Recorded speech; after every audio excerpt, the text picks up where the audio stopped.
अस्सलाम वालेकुम स्टूडेंट्स। आज के इस वीडियो लेक्चर में हम डिस्कशन करने जा रहे हैं class 9 chemistry KPK text book board Peshawar का एक next topic electroplating of tin zinc and chromium on steel. यानी स्टील के ऊपर हम क्रोमियम जिंक और टिन की डिपोजिशन जो है वो आज हम देखेंगे। इसकी इलेक्ट्रोप्लेटिंग हम देखेंगे। इलेक्ट्रोप्लेटिंग कौन सा प्रोसेस होता है, ये किस पर्पज़ के लिए किया जाता है, इसके साथ साथ इसका प्रोसीजर क्या है, किस तरह से परफॉर्म होगा, और उसके बाद इसकी वेरियस एग्जाम्पल जो है वो आज हम देखेंगे। इलेक्ट्रोप्लेटिंग जो होती है एक डिपोजिशन का प्रोसेस होता है जिसमें एक मेटल जो होते हैं वो लिया जाता है और इलेक्ट्रिसिटी के हेल्प से हम क्या करते हैं, दूसरे मेटल के ऊपर उसकी डिपोजिशन करते हैं। तो इतना आपको पता होना चाहिए। कहते हैं इलेक्ट्रोलिटिक प्रोसेस होता है कि जिसमें thin layer of one metal is deposited on another metal surface, यानी एक मेटल के सरफेस के ऊपर दूसरे मेटल की कोटिंग की जाती है, डिपोजिशन उसके ऊपर की जाती है। अब इलेक्ट्रोलिटिक प्रोसेस कौन सा प्रोसेस होता है, ये वो प्रोसेस होता है कि जिसमें इलेक्ट्रिकल एनर्जी के जरिए कोई नॉन स्पॉन्टेनियस केमिकल चेंज जो होते हैं वो लाया जाता है। यानी ये जो एक मेटल की डिपोजिशन दूसरे मेटल के ऊपर हम कर रहे हैं ना, ये नॉन स्पॉन्टेनियस प्रोसेस, ये खुद ब खुद नहीं होता बल्कि हमें खुद से करवाना पड़ता है। तो ये हम इसके किस चीज़ के जरिए करवाते हैं, इलेक्ट्रिसिटी की हेल्प से इसकी डिपोजिशन करते हैं। ठीक है। उसके बाद कहते हैं when a metal ion is reduced by passing electricity and the solid metal is deposited on the surface. अब देखो, जब मेटल आयन में से इलेक्ट्रिसिटी पास होगी तो वो क्या होगा, वो जो मेटल होंगे वो सॉलिड स्टेट में दूसरे मेटल के ऊपर डिपॉजिट हो जाएंगे, उसके ऊपर अटैच हो जाएंगे। तो इस प्रोसेस को हम इलेक्ट्रोप्लेटिंग का नाम देते हैं।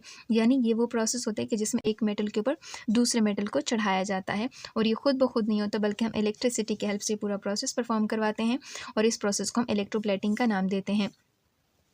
अब इन इलेक्ट्रोलिटिक सेल कौन से सेल्स होते हैं, ये वो सेल्स होते हैं कि जिसमें हम इलेक्ट्रिसिटी की हेल्प से एक इलेक्ट्रोकेमिकल चेंज लाने की कोशिश करते हैं, या फिर यूँ समझ लीजिए कि इलेक्ट्रिसिटी की हेल्प से हम नॉन स्पॉन्टेनियस केमिकल चेंज लाने की कोशिश करते हैं। इलेक्ट्रोलिटिक सेल आप लोगों ने पहले भी पढ़ा है कि वो सेल्स होते हैं कि जिसमें इलेक्ट्रिकल एनर्जी को केमिकल एनर्जी के अंदर कन्वर्ट करती है। अब कहते हैं metal which is to be deposited is anode. अब देखो, इलेक्ट्रोलिटिक सेल के अंदर दो इलेक्ट्रोड हम डिस्कस करते हैं, एक एनोड होता है और दूसरा कैथोड होता है। एनोड जो होता है हमने कौन सा वाला लेना है, जिसकी हमने डिपोजिशन करनी है, और कैथोड हमने कौन सा लेना है, जिसके ऊपर हमने डिपोजिशन करनी है।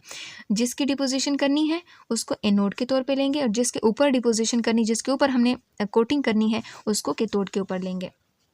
अब इसके अलावा यहाँ पे एक इलेक्ट्रोलिटिक सोल्यूशन भी होगा। ये जो इलेक्ट्रोलिटिक सोल्यूशन होगा, ये हम कौन सा साल्ट हम यहाँ पे लेंगे, जिस मेटल का हम इलेक्ट्रोड ले रहे हैं, जिस मेटल की हम डिपोजिशन कर रहे हैं, जैसे हम यहाँ पे एनोड ले रहे हैं ना, तो इसी मेटल का हम क्या कर रहे हैं, साल्ट भी लेंगे। जैसे फॉर एग्जांपल हम एनोड किस चीज़ का लेंगे, यहाँ पर जिंक का लेंगे, तो साल्ट क्या होगा, साल्ट जो होगा वो जिंक सल्फेट होगा। ठीक है। तो यानी जिसकी डिपोजिशन करें उसी मेटल का हम साल्ट लेंगे। ठीक है, ये चीज़ आपको समझ आ गई है। अब उसके बाद कहते हैं इसका पर्पज़ क्या है, क्यों की जाती है। एक पर्पज़ तो इसका प्रोटेक्शन है, हिफाजत के लिए। कभी कभी ऐसा होता है कि जितनी भी मेटल होते हैं वो जल्दी करूड हो जाते हैं। उस जैसे आयरन के केस में देखें तो आयरन को रस्टिंग बहुत ज़्यादा होती है, उसको जंग जल्दी लगता है। तो उससे बचाने के लिए, प्रोटेक्शन के लिए क्या किया जाता है, इलेक्ट्रोप्लेटिंग का प्रोसेस परफॉर्म किया जाता है। दूसरा, रिपेयरिंग के लिए, यानी कभी कभी जो मशीनरी होती है उसके जो पार्ट्स होते हैं वो टूट जाते हैं, तो मशीनरी के पार्ट्स को आपस में जोड़ने के लिए भी दूसरे मेटल की डिपोजिशन की जाती है। यानी इलेक्ट्रोप्लेटिंग का प्रोसेस इसलिए भी परफॉर्म होता है, यानी मुरम्मत के लिए भी परफॉर्म किया जाता है। तीसरा, डेकोरेशन के लिए, यानी खूबसूरती के लिए। ये जो इन्फीरियर मेटल्स होते हैं, जो चीप मेटल्स होते हैं, जिनकी कीमत इतनी ज़्यादा नहीं होती, उसके ऊपर महंगे मेटल की कोटिंग की जाती है, जिससे उस मेटल की खूबसूरती जो होती है वो बढ़ जाती है। जैसे आप आमतौर पर आप लोगों ने नाम सुना होगा गोल्ड की डिपोजिशन करना, यानी सोने का पानी चढ़ाना। आप लोगों ने देखा होगा जैसे एक रिंग है जो कि लोहे की, आम किसी भी मेटल की बनी हुई है, इसके ऊपर क्या किया जाता है, गोल्ड लिया जाता है और गोल्ड गोल्ड का पानी इसके ऊपर चढ़ाया जाता है। अब ये क्यों किया जाता है, क्योंकि आम सा मेटल है लेकिन इसको खूबसूरत बनाने के लिए गोल्ड की डिपोजिशन इसके ऊपर की जाती है, और इसी डिपोजिशन को आमतौर पर हम कहते हैं कि ये डेकोरेशन के लिए, खूबसूरती के लिए ये पूरा प्रोसेस जो होती है परफॉर्म किया जाता है। तो ये तीन पर्पजेज़ यहाँ पे दिए हुए हैं कि मतलब एक तो प्रोटेक्शन, मुरम्मत के लिए, और इसके साथ साथ यहाँ पे खूबसूरती के लिए भी इलेक्ट्रोप्लेटिंग का प्रोसेस जो होती है परफॉर्म किया जाता है। प्रोसीजर क्या है, किस तरह से प्रोसेस परफॉर्म होता है, तो आपको इलेक्ट्रोलिटिक सेल का कॉन्सेप्ट आपको ऑलरेडी पता है। तो जब इलेक्ट्रोलिटिक सेल का कॉन्सेप्ट आपको पता है तो उसके बाद हम यहाँ पर आते हैं और इसको समझते हैं।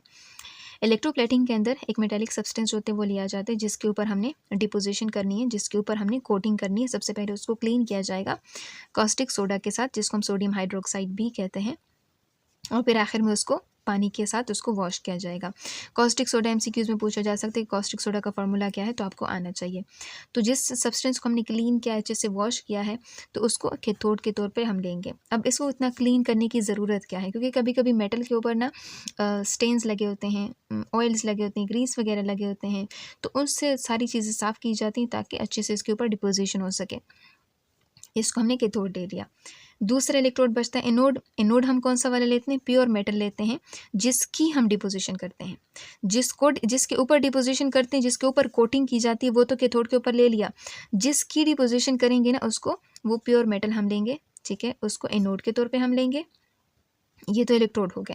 अब यहाँ पे जो सोल्यूशन होगा वो क्या होगा, इससे पहले हम डिस्कस कर चुके हैं कि अगर इलेक्ट्रोड जिस मेटल का है ना, यानी एनोड जिस मेटल का है, जिसकी डिपोजिशन कर रहे हैं ना, उसी मेटल का हम क्या कर रहे हैं, यहाँ पे साल्ट लेंगे। जैसे फॉर एग्जांपल यहाँ पे अगर जिंक है तो यहाँ पे सोल्यूशन जिंक सल्फेट का होगा। अगर यहाँ पे टिन है ना, तो यहाँ पे टिन क्लोराइड या सोडियम स्टेनेट हम कोई भी सोल्यूशन हम लेंगे, ठीक है। तो ये जिस मेटल की कोटिंग कर रहे हैं ना, उसी मेटल का हम यहाँ पे साल्ट भी लेंगे। तो ये तो दूसरा पॉइंट हो गया। अब कहते हैं कि this process is carried out in electrolytic cell. अब ये पूरा प्रोसेस हम इलेक्ट्रोलिटिक सेल के अंदर परफॉर्म करते हैं, और इलेक्ट्रोलिटिक सेल के अंदर हम क्या करते हैं, इलेक्ट्रिसिटी के हेल्प से क्या करते हैं, अंदर केमिकल रिएक्शन जो होती है परफॉर्म करवाते हैं। अब यहाँ पे ये जो इलेक्ट्रोलिटिक सेल होगा, ये किस चीज़ से बना हो सकती है, ग्लास का बन सकता है, सीमेंट का बन सकता है, वुड का हो सकता है, ठीक है। अब इसके अंदर इलेक्ट्रोड जो थे वो लगा दिए जाते हैं। इलेक्ट्रोड को बैटरी के टर्मिनल के साथ कनेक्ट किया जाता है, एनोड को बैटरी के पॉजिटिव टर्मिनल के साथ कनेक्ट किया जाता है, और कैथोड को बैटरी के नेगेटिव टर्मिनल के साथ कनेक्ट किया जाता है। जब इसमें से इलेक्ट्रिसिटी पास होगी तो जो एनोड होगा ना, यहाँ से इलेक्ट्रॉन यहाँ पे लॉस होंगे और यहाँ से आयंस जो है वो निकलते जाएंगे। जैसे फॉर एग्जांपल यहाँ पे आप क्या करते हैं, जिंक एक मेटल लेते हैं, तो जिंक अपने इलेक्ट्रॉन यहाँ पर छोड़ देगा और ये जिंक +2 आयन की सूरत में यहाँ पर निकल आएगा। या अगर यहाँ पे स्टेनम आप लेते हैं, टिन आप लेते हैं, तो टिन यहाँ पे आएगा, अपने इलेक्ट्रॉन इसी नोड के ऊपर छोड़ देगा और यहाँ पर Sn+2 में वो कन्वर्ट हो जाएगा, और ये जो आयंस होंगे ये सोल्यूशन का हिस्सा बन जाएंगे। अब चूंकि इसके अंदर इलेक्ट्रिसिटी पास हो रही है, तो वो यहाँ पे जो इलेक्ट्रॉन्स ये कहाँ चले जाएंगे, बैटरी के पास। बैटरी क्या करेगी, सप्लाई करेगी इलेक्ट्रॉन इस इलेक्ट्रोड को, जिसको हमने कैथोड का नाम दिया था। अब इसके ऊपर बहुत सारे नेगेटिव चार्जेस मौजूद हैं। इन नेगेटिव चार्जेस की वजह से ये जो पॉजिटिव चार्जेस होंगे ना, इस इलेक्ट्रोड की तरफ अट्रैक्ट होंगे।